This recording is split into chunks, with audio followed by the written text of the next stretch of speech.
Megan, your storyteller for today. In today's episode, we're going to talk about Chapter 4 from The Little Prince.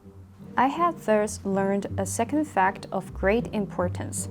This was that the planet the Little Prince came from was scarcely any larger than a house. But that did not really surprise me much.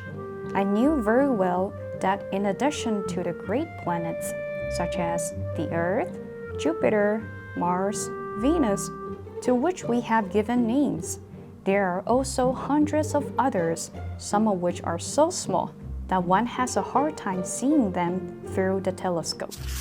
When an astronomer discovers one of these, he does not give it a name, but only a number.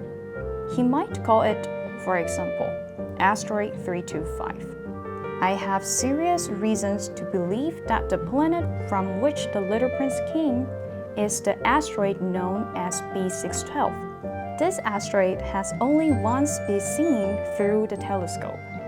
That was by a Turkish astronomer in 1909. On making his discovery, the astronomer had presented it to the International Astronomical Congress in a great demonstration. But he was in Turkish costume, and so nobody would believe what he said. Grown-ups are like that. Fortunately, however, for the reputation of asteroid B612, a Turkish dictator made a law that his subjects, under pain of death, should change to European costumes. So, in 1920, the astronomer gave his demonstration all over again, dressed with impressive style and elegance.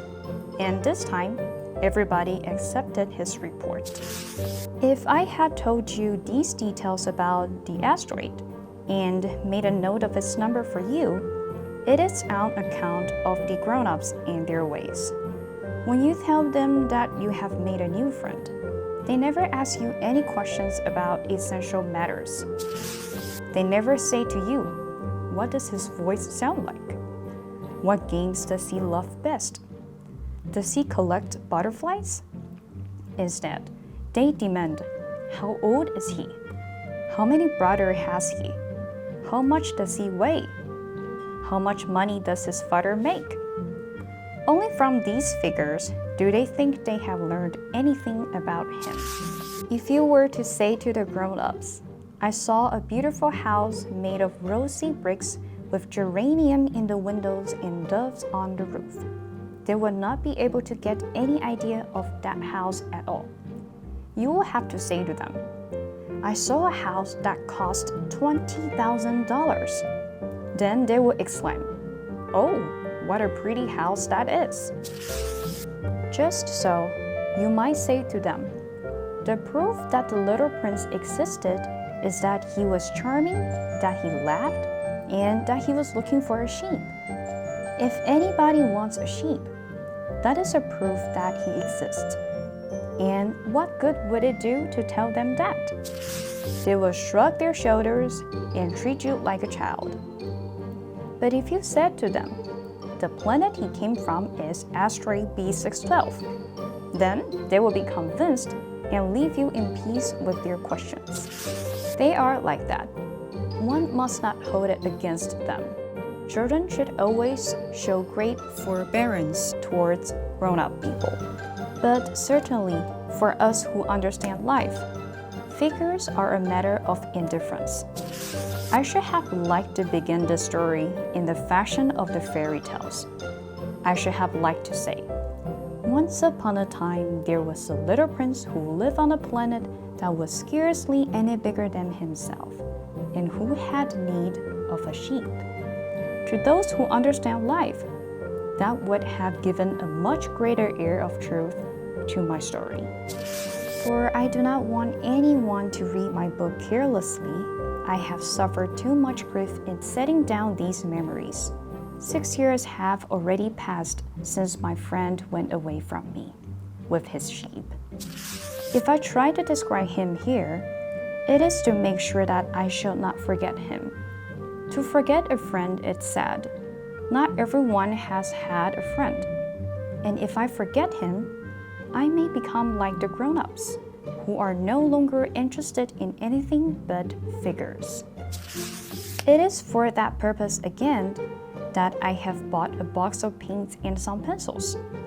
It is hard to take up drawing again at my age, when I have never made any pictures except those of the boa constrictor from the outside and the boa constrictor from the inside, since I was 6. I shall certainly try to make my portrait as true to life as possible, but I am not all sure of success. One drawing goes along all right, and another has no resemblance to its object. I make some errors too, in the little prince's height. In one place, he is too tall, and in another, too short.